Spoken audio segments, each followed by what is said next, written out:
من نمیگذارم که نماز جنازه این میت را ادا کنید تا وقتی که قرض من را پرداخت نکنید.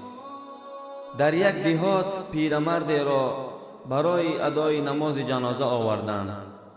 شخص آمد نزد تابوت نشست و گفت من اجازت نمیدهم که شما این میت را از اینجا بردارین و برده دفن کنید تا وقتی که وارثهای این شخص قرض من را بر نگردانند. این شخص از من $5000 گرفته بود و همین طور مردم را در یک حالت ناگوار قرار داده بود. مردم پرسیدند از پسران این پیرمرد که پدر شما قرض گرفته است و باید شما این قرض را برگردانید. پسران این پیرمرد در جواب گفتند ما را پدرمان درباره یگان قرض نگفته بود، بنابراین ما این شخص را نمیشناسیم و مبلغ هم نمیدهیم.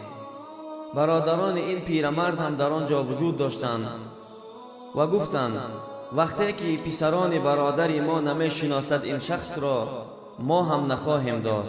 و مدت این ماجرا دوام داد حتی که به گوش زنها رسید این ماجرا و در بین آنها دختری همین پیرمرد هم وجود داشت.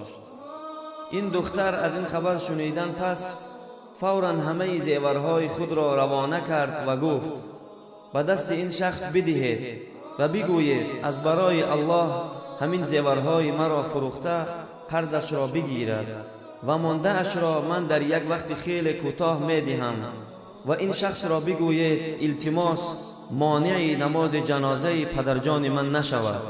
وقتی که این خبر را رساندند به این شخص، در حال این شخص از جایش برخاست و مردم را مخاطب کرد و گفت حقیقت این کار این است که من از این پیرمرد $5000 قرض گرفته بودم، نه این از من، ولی وارثهای این شخص را من نمی شناختم. برای همین این کار را کردم تا پیدا کنم وارثهای این را.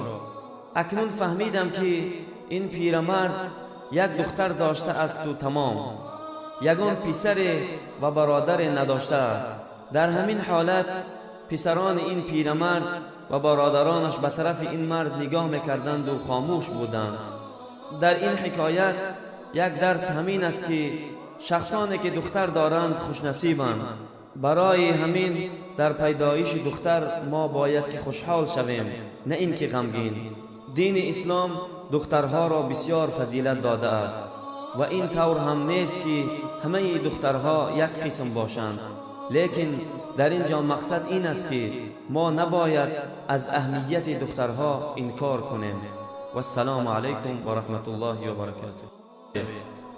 این ویدیو را نشر کنید، شاید که به سبب یک نشر شما در دل کسی تأثیر کند و در ثواب شریک شوید.